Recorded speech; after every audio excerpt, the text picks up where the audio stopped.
第三，查咱了解现场上新的情形，继续在地事事行行要来关心地方政府鼓励少年家登记故乡打拼，开发部落的旅游观光，说互游客当进一步来体验一寡故乡的魅力。即马互人别讲违法，互人检举，因为违反即马现主时观光法律的规定，互有心想要登记故乡创业的这少年家大家就真无奈。咱台视新闻独家镜头要带大家来了解，是安怎登记故乡推广旅游会遮尔无简单。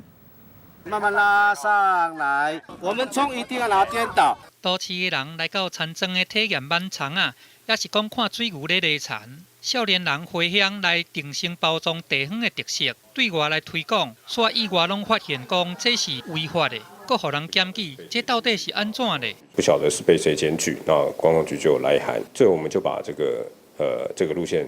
取消掉了。 经营地方深度旅游有真侪年的曲线线，就捌因为伫个行程内底加入这个用餐行程来互人检举，因为根据发展观光条例，像社区旅游若是有设计旅程接待观光客，也是有安排车甲大交通领队车的，拢是属于旅行社的业务，所以若毋是旅行社的业者，就袂当来经营这款业务。创业者嘛来批评讲，政府的法规亲像4D 定点共款，伤过老啊。 应该都要学日本有明定的相关法规，对安尼煽动地方发展的国发会嘛有话要讲。获得的共识呢，就是说，在他所属的场域附水提供他所属的食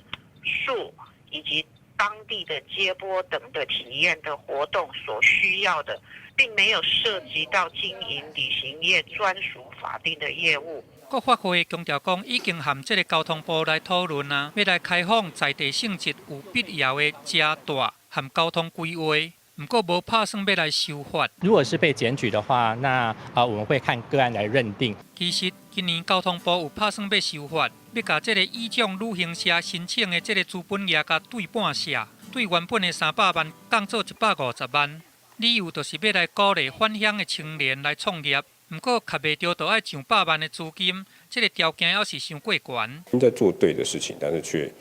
被因为法令的限制，反而是被达成好像是在做违法的事情。业者强调讲，要是爱修法，才会当真正来改善问题，唔通干那放屁安高心。若想要煽动这个青年来返乡，莫互地方安尼死定定，恐惊都要有配套的法规，才会到达。记者综合报道。